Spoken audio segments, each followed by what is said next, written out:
Here in Connecticut, the process for filing for divorce is something that is fairly straightforward, but there is some opportunity to be very intentional about it as well. One of the first things you want to think about when you're filing for a divorce in Connecticut is what courthouse you should file it in. Some courts tend to have busier dockets than others.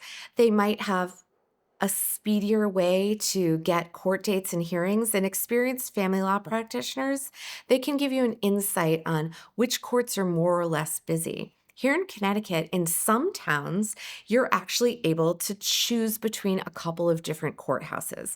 So there can be an opportunity to be a little bit intentional there when you're choosing what court to actually file your divorce in. After you and your attorney have talked and have decided what courthouse, you're going to put together a summons and complaint.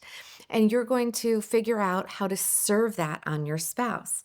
Your lawyer will guide you through this process. Sometimes we use a marshal to serve these documents on your spouse right here in the state of Connecticut if your spouse lives here. Process is a little bit more complicated if your spouse lives out of state or out of the country. And so you want to make sure that you work with a lawyer who's familiar with all the various permutations if you have a more complex interstate or international divorce. Once you get the lawsuit going, because a divorce is a formal lawsuit, you're going to start to see court dates happen. And you'll want to talk to your lawyer about what to expect at all of those initial court dates as you proceed through the divorce.